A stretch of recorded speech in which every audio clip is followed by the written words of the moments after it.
everybody. My name's Elly Waller, and I'm a guide at Neot Kedumim. I came on Aliyah 33 years ago from Australia, and I'm a speech therapist, and I teach English to kids, but my heart is in Neot Kedumim. Neot Kedumim is a biblical landscape reserve, and it's the place where I can find peace and inspiration. Okay. So this presentation is about nature in the Jewish calendar. It's subtitled The Mosaic of Time. And it's a big topic.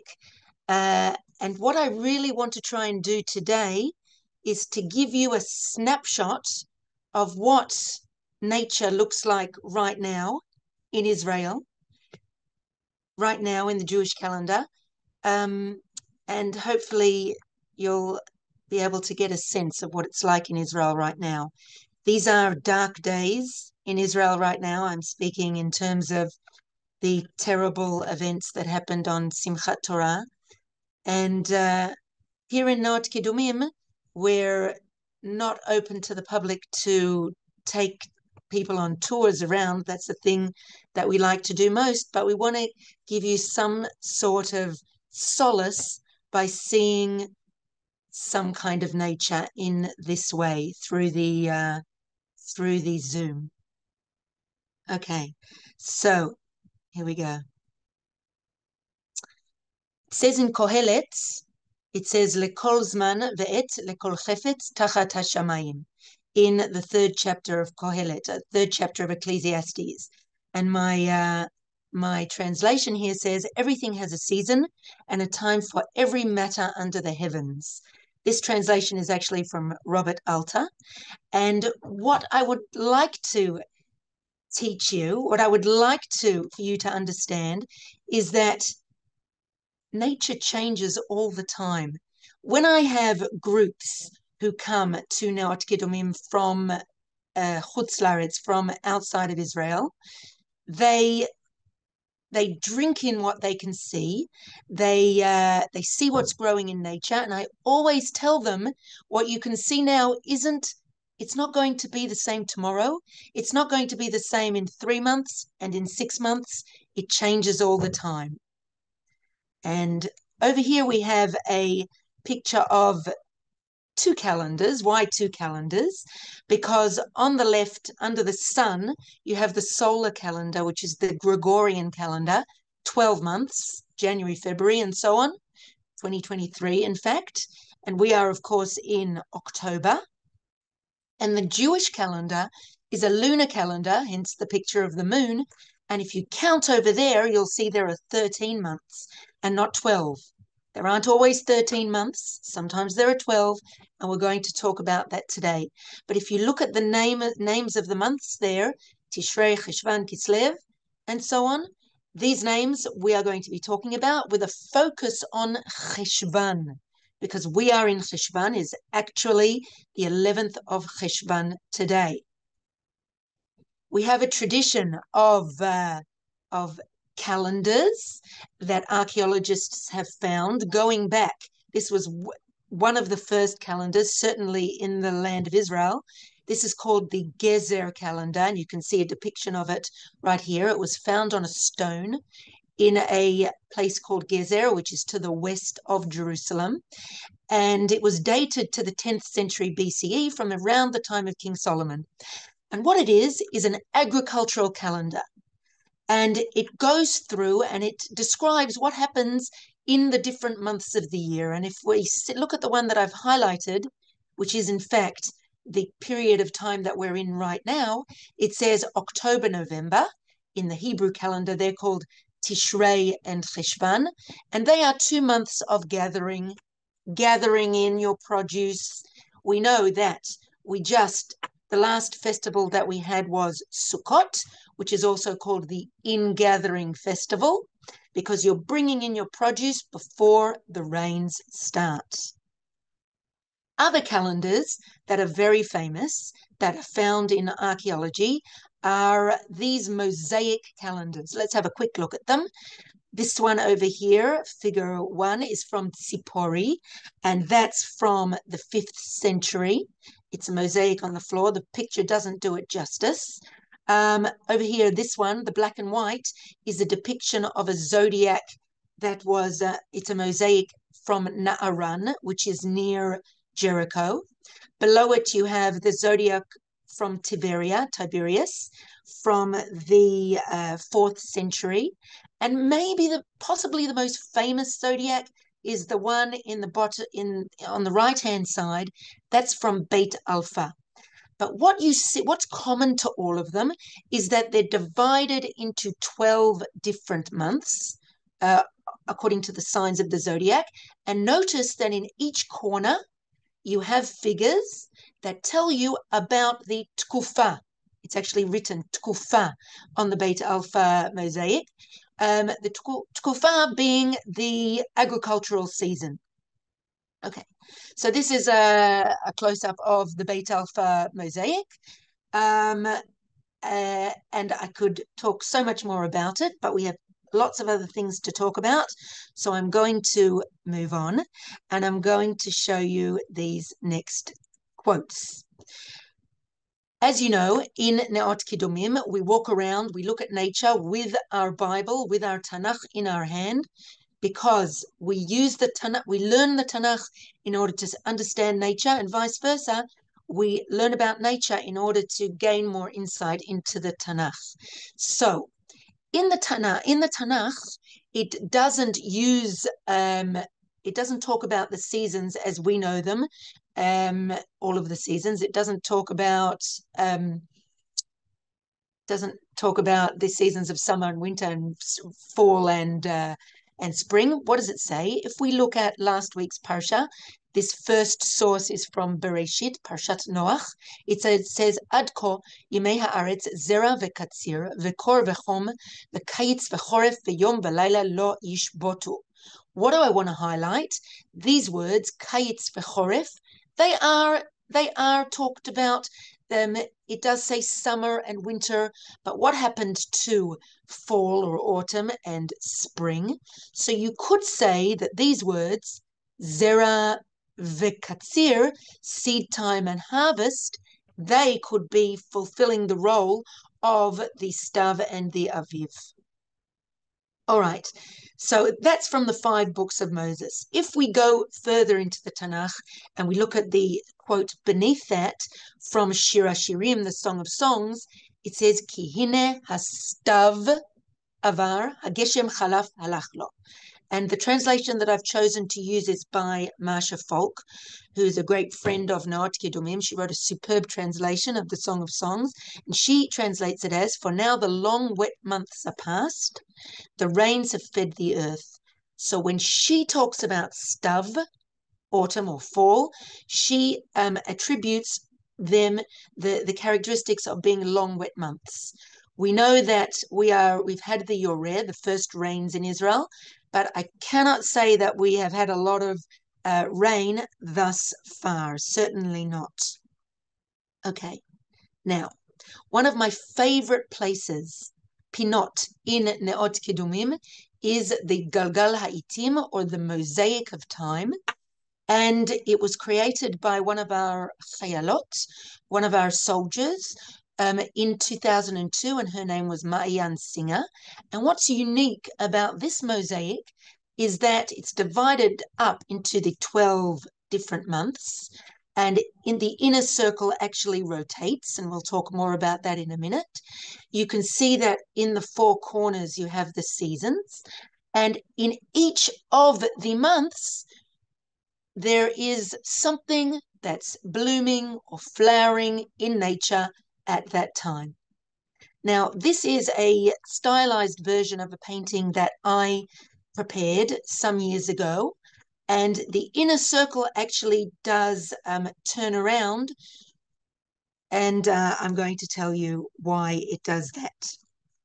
Okay, and why we have these mosaics in general. Why were these mosaics so popular?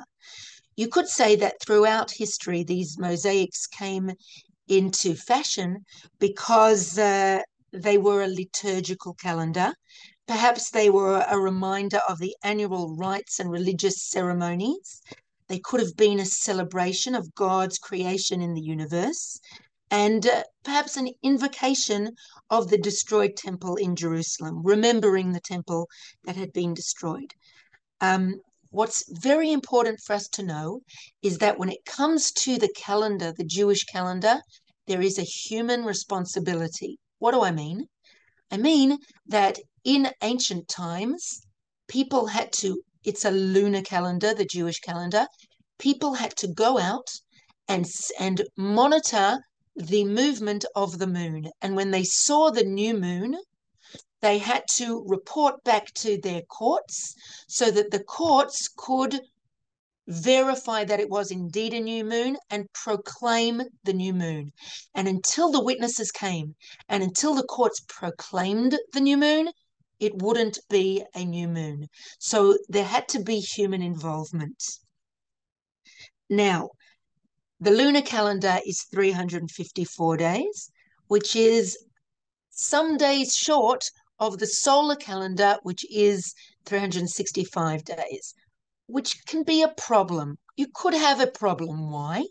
Because every year you're going to lose 11 days, and then after, let's say, 3 years, you've lost 33 days, you've lost a whole month. What are you going to do? Why is it a problem?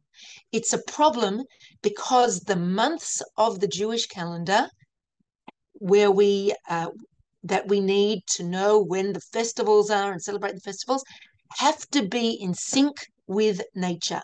They have to be in sync with what's going on in agriculture. If you look around the four corners, you can see, starting at the bottom left, fall, that's where we are now, autumn. You can see the leaves falling off the trees. That's the ingathering of the produce and the sowing of the seeds. Okay? After the fall will come the winter, and you can see where you're going. That's the olive press, where you're going to press the olives. We are right now having the Masik, the olive harvest in Neot Kedumim. I participated in that yesterday. And then after the winter will come the spring, the harvest festivals, and then after that will be the summer, where you've got the grape harvest, for example. Okay, so why do you need to get the months in sync? We call that intercalating the years. This year, in fact, Tashpad, or 2023, we have a leap year in the Jewish calendar. What are we going to do? In Adar, which is represented over here by this beautiful tulip, upside down to you now, in Adar, we're going to have a second Adar. So we're going to have 13 months this year. That's why it's had 13 months on that original calendar that we saw. Why do we need to do that? We need to make sure that the solar calendar and the lunar calendar are in sync. Otherwise, Pesach, which takes place in the holiday in the month of Adar, would not be in sync with the harvest festival. And it would only retain its historical significance. But the holiday of the barley harvest would be, if we didn't have them in sync, it would be agricultural only, and it would be divorced from the historical event, the redemption and the exodus from Egypt. So the months have to be in sync with the seasons so that we can see God in history and God in nature simultaneously.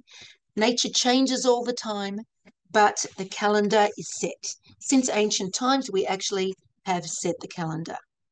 And this picture over here shows me holding that calendar, and the middle circle will twist in order to make sure that it can be in sync. And over here, I'm holding a bigger picture that I painted where it also twists so that it's always in sync. Okay, so this is me. I took this photo about just a few days ago in our fields of wheat in Neot Kedumim. We grow produce in Neot Kedumim for our educational reasons. So it looks, I know I look a bit weird in that picture. I'm staring into the sun, but the field looks like nothing's happening there, but in fact, it's been tilled and we're sowing the seeds for this year's crop. what's going to happen in February. This picture is of me and my partner in crime, my co-guide Joanna. We're standing in that very same field, but it's in February, which is in the winter, and you can see the wheat is growing. We're actually, that dark green that you can see us standing right next to, they're actually white, the leaves of the white squill. Okay, let's see what that same field looks like in the spring. There we are. That's just around Shavuot, which is the harvest festival of the wheat, and also the Pentecost, where we mark the giving of the Torah. But the agricultural festival is the harvest festival. We read the book of Ruth, and there we are standing in the field where the crop of wheat is ready to be harvested.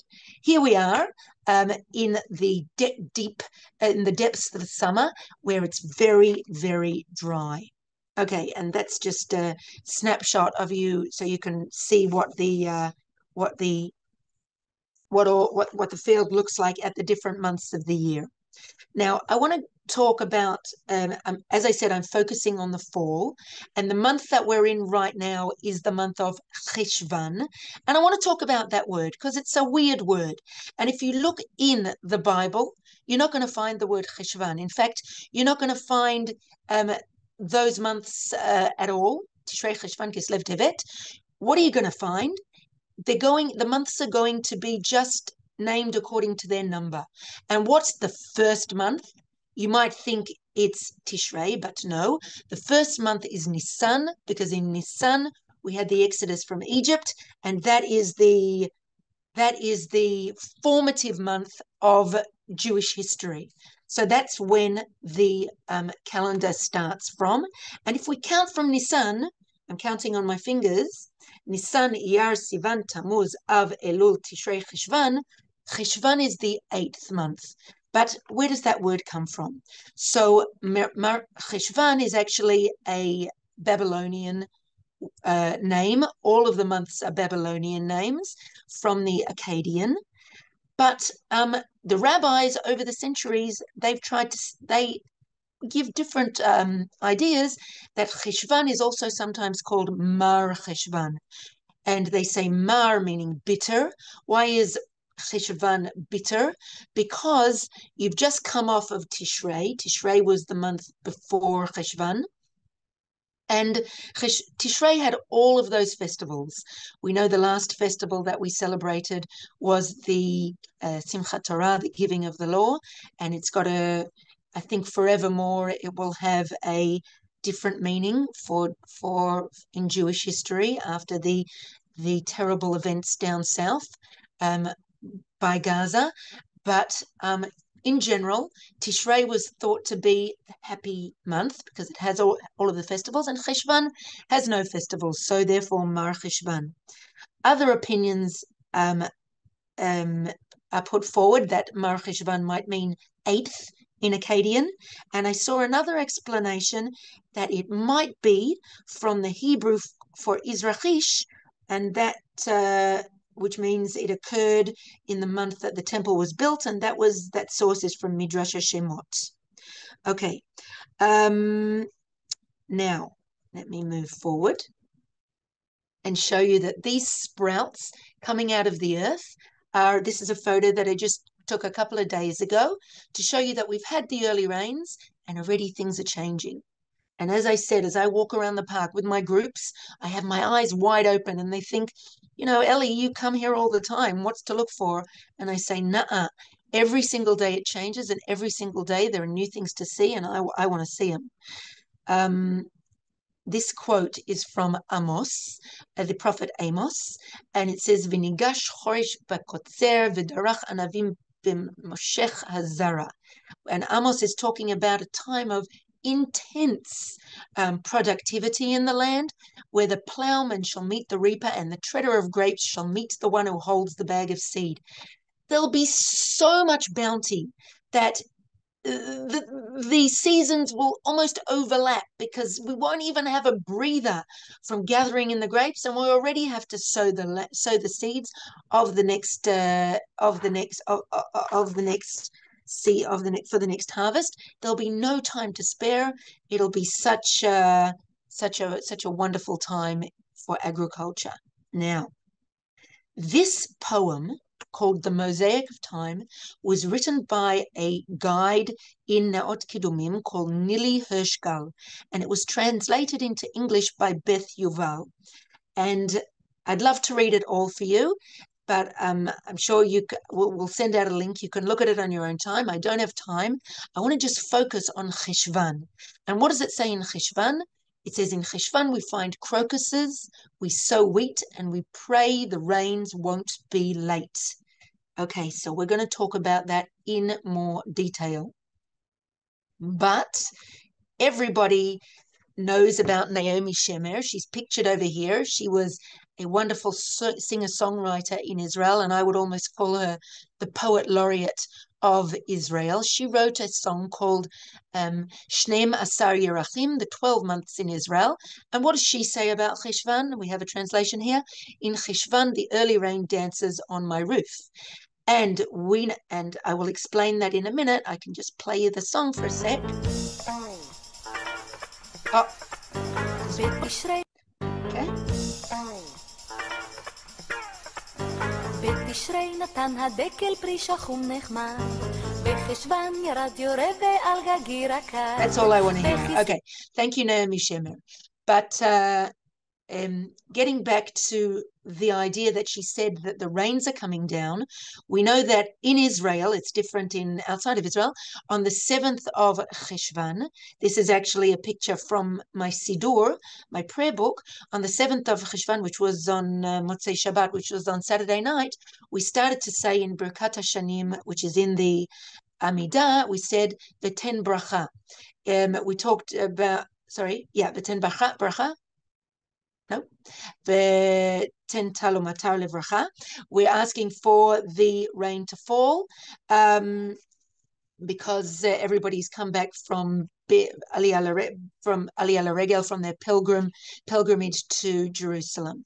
Now, I also want to say that Cheshvan, this month that we're in, the 8th month, is in fact referred to by a different name in the Book of Kings, chapter 1 of Kings 1. It's called Bul, and it's very, very interesting to see what Rashi says over there about why it's called Bul.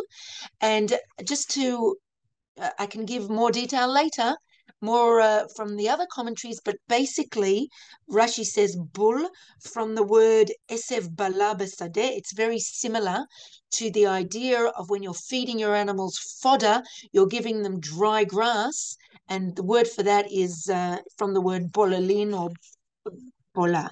Okay, moving right along.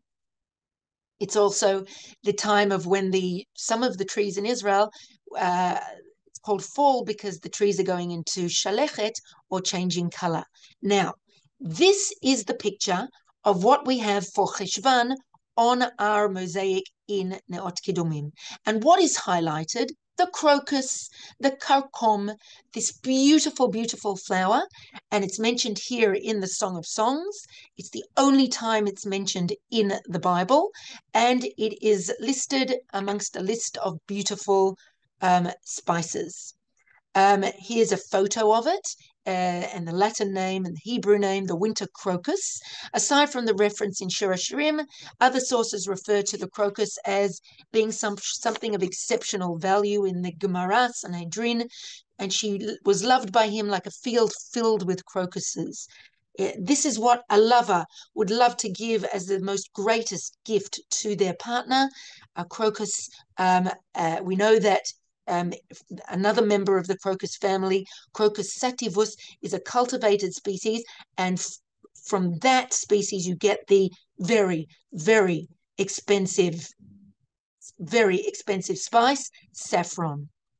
Okay, now, so there you have the crocus up there. It's very interesting. It was used throughout history as a dye because of its bright yellow color. There's another reference over here from the Midrash when we take the word crocus in Hebrew, karkum, and we say that nitkarkamo, when your face becomes yellow, we know that our face, the different colors of our face, are attributed to different feelings, not just in emojis. And a yellow face was when Moses, for example, was stumped with a question. Okay, now I want to talk about these flowers, and we're almost finished here. And I want to tell you a story, something that happened to me in during the pandemic when we were all thirsting for nature, especially us at Neot Kedumim, because we couldn't get out into nature as much as we liked.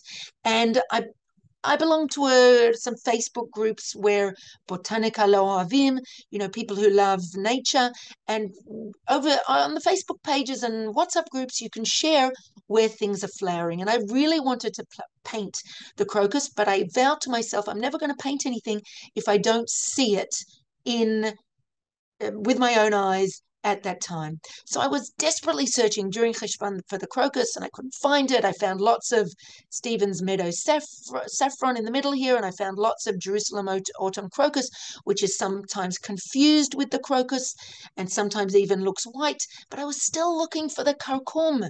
So when I was going off, driving all over the country and scrambling up hills and going hither and yon, and I got a tip off to go to the Sansan Reserve because there were going to be Sternbergias over there, an amazing yellow flower.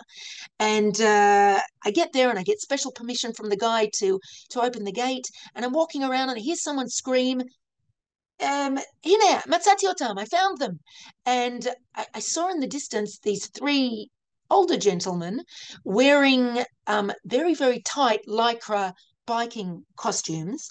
And so I ran over to them, and they're rustling about in the scrub, and they're looking for the flowers. And I said, can I join you? And they said, sure. And we're busily photographing. And one of them says, Hine karkum. And so I was so intent on getting the photos of the Sternbergia that I almost missed the karkum entirely, but found it in the end. And I want to end right now with this quote from another Bible for people in Neot Kedumim and flower lovers in general. This is from a book by Meir Shalev, Zichrono Levracha. He passed away last year. He wrote the book, obviously, originally in Hebrew, Ginat Bar, famous Israeli author, translated into English. And I want to read this quote because I think it just sums so much of what I set up, and I'll read it now. But for those familiar with it, nature still serves as a calendar and a clock, as does the wild garden, which shows both cyclical and linear time. Anyone attentive to the sounds from within the garden and its changing hues and scents, whose feet have touched the soil and whose skin has sensed the heat of the sun's rays, the wind's caress, and the bird's prick, will also know its seasons. What I hope I've tried to explain to you is that when you're in nature, you can use all your senses, the sights, the sounds, the smells, the touch of everything we have around us. And that's the best way to enjoy nature. And I hope I've encouraged you to get out into nature through this presentation and to appreciate every single day that we have an opportunity to do that. Thank you. Okay. Shall I stop the share? Thank you, Elly. Yeah. It was great. If someone has any questions, now it's the time on the chat, or you can open your mics. I'm hoping that you're going to post this because it was so rich. It was so wonderful. And I need to hear it again. Will it go onto the website? Yes. We'll put it on our website and on the YouTube. I hope that I'll be able to do it in this weekend. Excellent. Elly, thank you, thank you, thank you. My pleasure, Paula. You've been to Neot Kedumim many times, correct? Yes, yes, I had that zechut. So you understand what an incredibly special place it is? What I understand is what an incredibly special person you are and how incredibly privileged NK is to have you.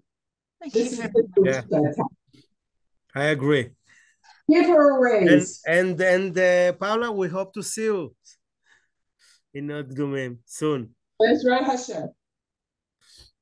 Those are good times for Neot Kedumim, not for Israel, but the good times will return to Israel too. Amen. Yeah. Amen. Okay. Thank you. Thank Thank you, you. everybody, and hope to see you on our next lectures.